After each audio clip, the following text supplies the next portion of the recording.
ಇವತ್ತು ಎದಕ್ಕೋಸ್ಕರ ನಾವು ಇಲ್ಲಿ ಎಲ್ಲರೂ ನೆರವೇರಿದೆ ಅಂತ ತಮಗಾಗಲೇ ಗೊತ್ತಿದೆ. ಎಲ್ಲ ಕಾಂಗ್ರೆಸ್ ಪಕ್ಷದ ಹಿರಿಯ ಮುಖಂಡರಿಗೂ ಹಾಗೂ ಕಾರ್ಯಕರ್ತರಿಗೂ ಎಲ್ಲ ಪತ್ರಿಕಾ ಮಾಧ್ಯಮದವರಿಗೂ ನಮಸ್ಕರಿಸುತ್ತಾ, ಇವತ್ತು ಈ ನಮ್ಮ ಕಾಂಗ್ರೆಸ್ ಪಕ್ಷದ ಸರ್ಕಾರಕ್ಕೆ ನಮ್ಮ ಇಂಡಿ ತಾಲೂಕಿನ ಎಲ್ಲ ಜನತೆಯ ಪರವಾಗಿ ಒಂದು ಮನವಿಯನ್ನು ನಾವು ಇಂಡಿ ತಾಲೂಕಿನಲ್ಲಿ ನಮ್ಮ ಯಶವಂತೇಗೌಡ ಪಾಟೀಲ್ ಸಾಹೇಬ್ರವರು 3 ಬಾರಿ MLA ಆಗಿ ಆಯ್ಕೆಯಾಗಿದ್ದಾರೆ ಹಾಗೂ ಮಾಜಿ ಜಿಲ್ಲಾ ಪಂಚಾಯತಿ ಅಧ್ಯಕ್ಷರು ಆಗಿದ್ದಾರೆ ಹಾಗೂ ಒಂದು ಸ್ಪೀಕರ್ ಆಗಿ ಕೂಡ ಅವರು ಕಾರ್ಯನಿರ್ವಹಿಸಿದ್ದಾರೆ. ಮತ್ತು ಅವರಿಗೆ ಇನ್ನೂ ಆದರೂ ಸಚಿವ ಸ್ಥಾನ ಕೊಟ್ಟಿಲ್ಲ. ಯಾಕೆ ಕೊಟ್ಟಿಲ್ಲಪ್ಪ ಅಂತಂದು ನಮ್ಗೆ ಇನ್ನೂ ತನಕ ತಿಳಿತಾ ಇಲ್ಲ. ಅವರು ಸಿದ್ದರಾಮಯ್ಯ ಸಾಹೇಬರು ಇದ್ದಾಗಲೇ ಸಚಿವ ಸ್ಥಾನ ನಮ್ಮ ಶಾಸಕರಿಗೆ ಸಿಗಬೇಕಾಗಿತ್ತು, ಸಿಕ್ಕಿಲ್ಲ. ಅವರು ಕೂಡ ಒಂದು ಮಾತನ್ನು ಕೊಟ್ಟಿದ್ರು, ಮುಂಬರುವ ದಿನಮಾನಗಳಲ್ಲಿ ನಾವು ಕೊಡ್ತೀವಿ ಅಂದಕರಾಗಾದರೂ ನಾವು ಇಂಡಿ ತಾಲೂಕಿನ ಜನತೆಯನ್ನು ಸುಮ್ಮನೆ ಸಮಾಧಾನದಿಂದ ಕೊಡ್ಬೋದು ಅನ್ನೋ ಒಂದು ನಿರೀಕ್ಷೆ ನಾವು ಇದ್ದೆವು. ಆದರೆ ಈಗ DK ಶಿವಕುಮಾರ್ ಸಾಹೇಬ್ರವರು ಪ್ರಮಾಣ ವಚನವನ್ನು ಸ್ವೀಕಾರ ಮಾಡಿದಾಗ ಕೂಡ ಮೊದಲನೇ ಲಿಸ್ಟ್ನಲ್ಲಿ ನಮ್ಮ ಶಾಸಕರ ಒಂದು ಹೆಸರನ್ನು ಅನೌನ್ಸ್ ಆಗುತ್ತೆ ಅಂತ ನಾವು ತುಂಬ ಕಾತುರೆಯಿಂದ ಕಾಯ್ತಾ ಇದ್ದೆವು. ಅವಾಗ ಕೂಡ ಆಗಲಿಲ್ಲ. ಅದಕ್ಕೋಸ್ಕರ ಈಗ ಇನ್ನೂ 2ನೇ ಒಂದು ಲಿಸ್ಟ್ನಲ್ಲಿಯೂ ನಮ್ಮ ಶಾಸಕರ ಹೆಸರು ಕೊಡಿ ಅಂತ ಹೇಳಿ ಈ ರೀತಿ ಮನವಿಯನ್ನು ಮಾಡ್ಕೊಳ್ಳೋದು ನಮಗೆ ನಾಚಿಕೆಡಾಗ್ತಾ ಇದೆ.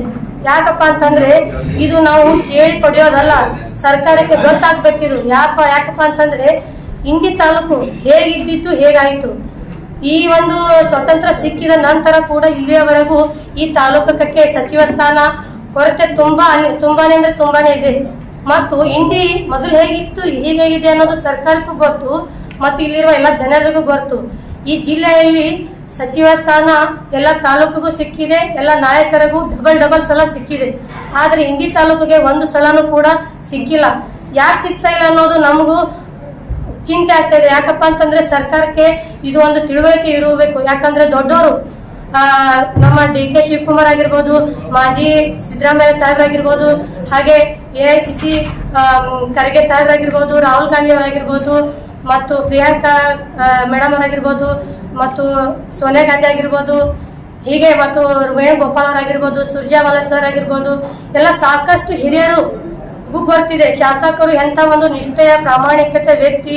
ಅವರು ದೇಶಕ್ಕಾಗಿ, ಕಾಂಗ್ರೆಸ್ ಪಕ್ಷಕ್ಕಾಗಿ ಎಷ್ಟು ದುಡಿದಿದ್ದಾರೆ, ಅವರ ಜೀವನವನ್ನು ಕಾಂಗ್ರೆಸ್ಗೆ ಹೇಗೆ ಇಟ್ಟಿದ್ದಾರೆ ಮತ್ತು ಇಂಡಿ ಜನತೆಗೆ, ಇಂಡಿ ಜನಕ್ಕೆ, ಇಂಡಿ ತಾಲೂಕು ಅಭಿವೃದ್ಧಿಗೆ ಹೆಂಗ್ ಮಾಡ್ತಾ ಇದಾರೆ ಅಂತ ಎಲ್ಲರಿಗೂ ಗೊತ್ತಿದೆ. ಶಾಸಕರ ಒಂದು ಮನೋಭಾವ ಆಗಿರ್ಬೋದು, ಅವ್ರ ಪ್ರಾಮಾಣಿಕತೆ.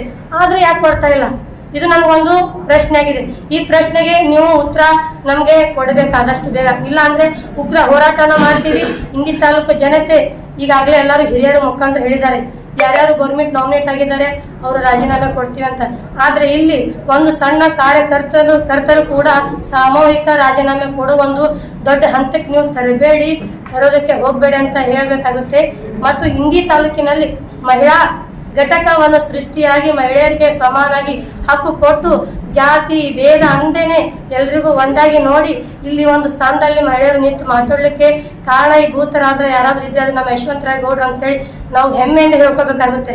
ಯಾಕಪ್ಪ ಅಂದ್ರೆ ಇಲ್ಲಿ ಸಮಸ್ಯೆಗಳು ಸಾಕಷ್ಟು ಇದ್ದು, ಹೆಣ್ಮಕ್ಳು ಬಿಂದೆಯನ್ನು ಹೊತ್ತುಕೊಂಡು ನೀರು ತರುವ ಸಾಕಷ್ಟು ಸನ್ನಿವೇಶಗಳು ನಡೆದಿದೆ. ಅದನ್ನು ಹೋಗಲಾಡಿಸಿ ರೈತರಿಗೆ ಒಳ್ಳೆಯ ಒಂದು ನೀರಾವರಿ ಯೋಜನೆಯನ್ನು ಕೊಟ್ಟು ಎಲ್ಲ ಸಮುದಾಯಕ್ಕೆ ಹಕ್ಕನ್ನು ಕೊಟ್ಟು ಪಾರ್ಟಿಯಲ್ಲಿ ದುಡಿದಂತ ನಿಷ್ಠೆ ಪ್ರಾಮಾಣಿಕತೆ ವ್ಯಕ್ತಿಗೆ ಕಟ್ಟೆ ವ್ಯಕ್ತಿಯು ಕೂಡ ನ್ಯಾಯವನ್ನು ಒದಗಿಸಿಕೊಟ್ಟವರು ಯಾರಾದ್ರೂ ಇದ್ರೆ ಅದು ಯಶವಂತೇಗೌಡ ಪಾಟೀಲ್ ಸಾಹೇಬ್ರು ಅಂತ ನಾವು ಹೆಮ್ಮೆಯಿಂದ ಹೇಳ್ಕೋಬೇಕಾಗುತ್ತೆ. ಇಂಥ ನಾಯಕರಿಗೆ ದಯಮಾಡಿ ಸರ್ಕಾರವನ್ನು ಸಚಿವ ಸ್ಥಾನ ಕೊಡ್ಲಿಲ್ಲ ಅಂದ್ರೆ ಉಗ್ರ ಹೋರಾಟ ಮಾಡ್ತೀವಿ. ಎಲ್ಲರೂ ಪ್ರತಿಯೊಬ್ಬರು ಕಾರ್ಯಕರ್ತರು ಕೂಡ ರಾಜೀನಾಮೆ ಕೊಡ್ತೀವಿ. ಅದನ್ನ ನೀವು ಆ ರೀತಿ ಮಾಡ್ಕೋಬೇಡ ಅಂತ ಹೇಳ್ತಾ ಈ ಒಂದು ಮಾತಾಡಕ್ಕೆ ಅವಕಾಶ ಮಾಡಿಕೊಟ್ಟಂತ ತಮ್ಮೆಲ್ಲರಿಗೂ ಒಂದಿಷ್ಟು ನನ್ನ 2 ಮಾತನ್ನು ಮುಗಿಸುತ್ತೀನಿ.